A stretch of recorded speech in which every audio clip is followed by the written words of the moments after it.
Maître D.S. Ba, l'un des plus grands avocats de ce procès de massacre du 28 septembre 2009, a finalement compris que le commandant Toumba n'est pas coupable dans les massacres du 28 septembre 2009. Et c'est l'objet de la vidéo que nous vous proposons aujourd'hui. Suivez.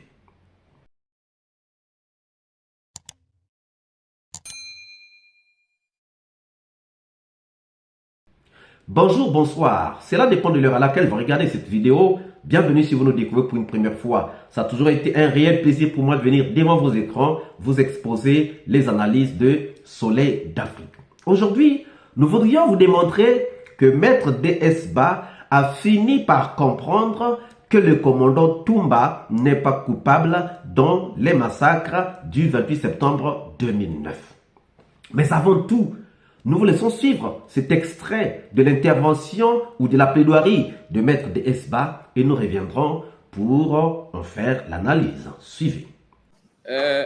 Cette synchronisation des assassins au stade, c'est une véritable chasse à l'homme.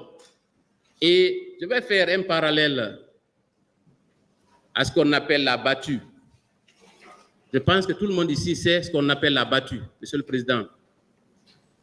C'est un événement qui a lieu en campagne où des chasseurs se regroupent, s'organisent pour tuer au maximum des animaux. C'est ce qu'on appelle la battue. Ça y ressemble fortement, Monsieur le Président, parce que le mode opératoire est le même si la finalité est différente.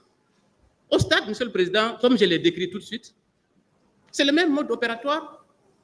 Dans une battue, les chasseurs se regroupent, ils recrutent, ils cherchent des armes, ils créent presque un enclos, ils sont avec des chiens, ils crient. Quand les animaux sont regroupés, ils cherchent à s'échapper, c'est là qu'ils s'entendent comment les abattre. C'est ça, il y a une synchronisation entre les chasseurs, entre les chiens et ceux qui crient. Qui font comme des rabatteurs. Ils essaient de crier pour que les animaux se regroupent en un seul endroit pour être plus efficaces. C'est le même opérateur qui a été opéré au stade. Mais c'est le chasseur, Monsieur le Président. Lui, il ne chasse pas pour chasser. Il ne chasse pas pour chasser.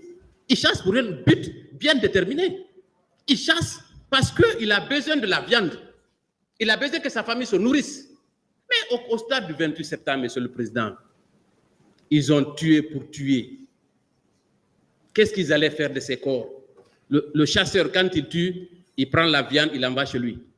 Qu'est-ce qu'ils ont fait des corps, Monsieur le Président?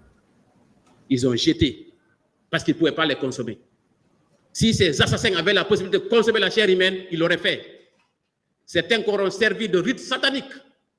Joly l'a dit ici, Monsieur le Président, c'est affreux. C'est le même système. Alors, Monsieur le Président, des viols sont commis par dizaines. Des agressions, des arrestations, des dizaines de manifestants conduits dans nos différents camps. Comme si les camps étaient des lieux de détention légaux. Un camp n'est pas un lieu de détention légal, Monsieur le Président. Nous avons les gendarmes et les polices. Même si ces manifestants, par ailleurs, avaient violé une quelconque loi, on n'avait pas le droit de les arrêter pour les envoyer dans les camps. Je reviendrai aussi sur cette question. Et pire, Monsieur le Président, après les viols, d'autres femmes ont été enlevées et maintenues en esclavage pendant des jours. Pendant des jours. Monsieur le Président, pendant des heures alors, dans cette ambiance apocalyptique, Monsieur le Président, c'était Armageddon. Les bérets rouges ont déchaîné les enfers sur des citoyens sans défense. Cela ne doit pas rester impuni, Monsieur le Président. Venons-en maintenant à l'attaque des leaders. Parce que quand les simples citoyens, entre guillemets, sont attaqués, certains ont estimé qu'il était possible de se sauver s'ils étaient à côté de leurs leaders. Mais Monsieur le Président, c'était peine perdue. Ils se trompaient. En réalité, ces leaders aussi étaient la cible de ceux qui étaient venus les tuer. La preuve, c'est Ludaleng a échappé de peu. Parce que Sankara Kaba, le chauffeur du président ici présent, président Dadis a voulu tirer sur lui. Et là, il a vu ça parce qu'il avait un de ses gardes, une de ses gardes rapprochés du nom de Silla, qui est venu s'interposer. Il a été battu, des côtes brisées par les bérets rouges, Monsieur le Président, notamment Marcel qui le conduisait. Vous avez suivi tout le débat ici, comment sa garde rapprochée a pu l'extirper de cet endroit. Il y a également Sidi Touré, qui a reçu un coup, plusieurs fois des coups sur la tête, assénés par M. Marcel Guilabouki. Vous venez donc de suivre Maître DSBA en train de faire sa plaidoirie. Il est en train de parler de ce qu'on appelle la battue. Pour ceux qui font la chasse ou pour ceux qui connaissent les chasseurs, ils peuvent avoir une connaissance de ce qu'on appelle la battue. Pendant la battue, il y a les chasseurs, parce que ce sont eux qui organisent la battue. Ils ont avec eux des armes, des fusils. Ils ont avec eux des chants. Et parmi eux, il y a aussi ceux qui n'ont pas d'armes, mais qu'on appelle les crieurs. Qu'est-ce qui se passe? Ceux qui ont des fusils se positionnent, ils mettent en place les chants et il y a des crieurs qui vont commencer à crier pour alerter les animaux qui sont dans la forêt. Et quand les animaux entendent le son, qu'est-ce qu'ils vont faire? Ils vont commencer à fuir et donc pourchasser par les chiens. Et lorsqu'on les trouve en bonne position, les chasseurs tirent sur eux. Ça veut dire quoi?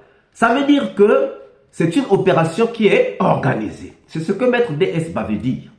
Maître DSBA veut seulement dire que les massacres du 28 septembre 2009 avaient été organisés.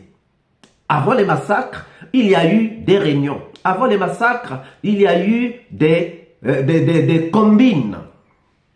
Vous vous souviendrez que lorsqu'on avait annoncé pour la première fois qu'il y avait eu une réunion le 27 septembre, les gens n'avaient pas cru. Mais lorsque c'est sorti dans le procès, les gens ont commencé à nous prendre au sérieux.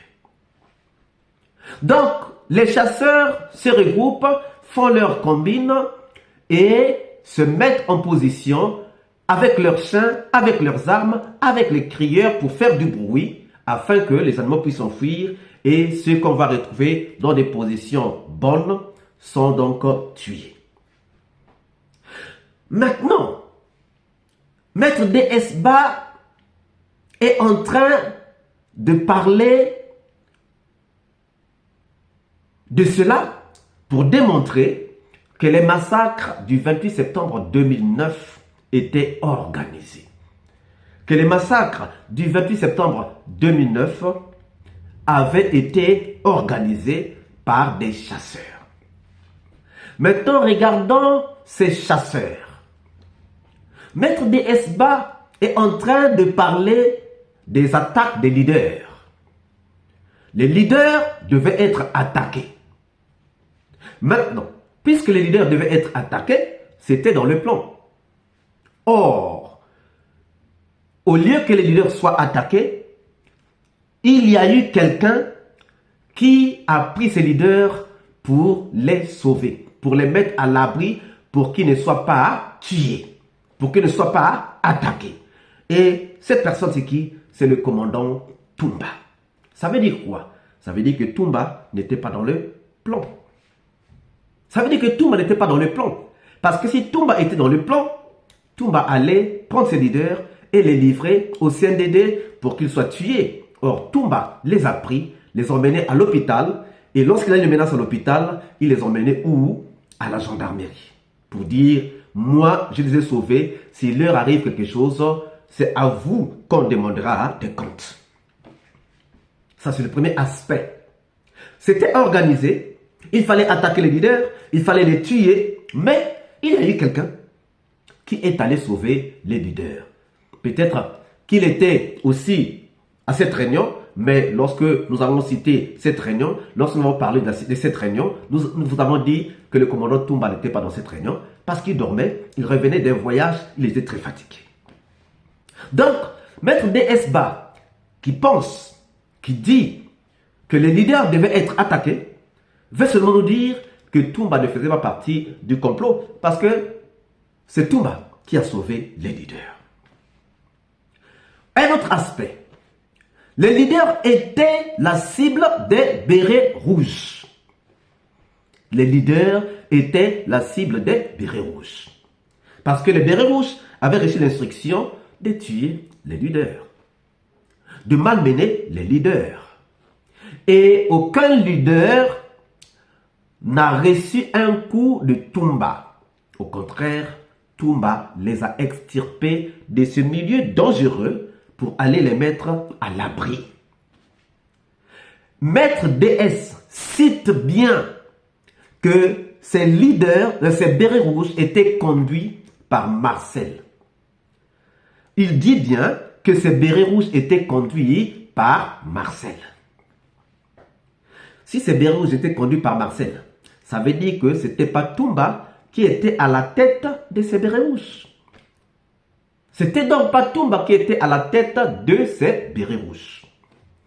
Maître DS parle encore des recrues de Kaleya qui étaient commandés par le colonel Blaise Goumou. Maître DS parle encore de la fuite, de l'évasion. Et il dit, mais pourquoi Toumba, Kalonzo, Marcel ne se sont pas enfuis?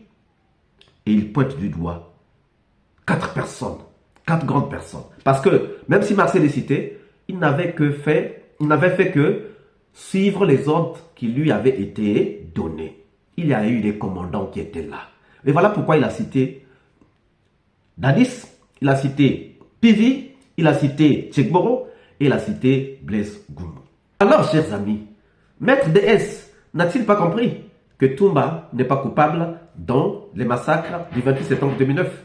Nous attendons vos réponses dans les commentaires. Si cette vidéo vous a plu, ne manquez pas de laisser un pouce bleu, de commenter, de partager. Et si vous n'êtes pas encore abonné, c'est le moment de vous abonner. Surtout, ne pas manquer d'activer la cloche de notification afin d'être averti à temps réel de toutes nos prochaines publications. Quant à moi, je vous dis à très bientôt pour une nouvelle capsule. Ciao!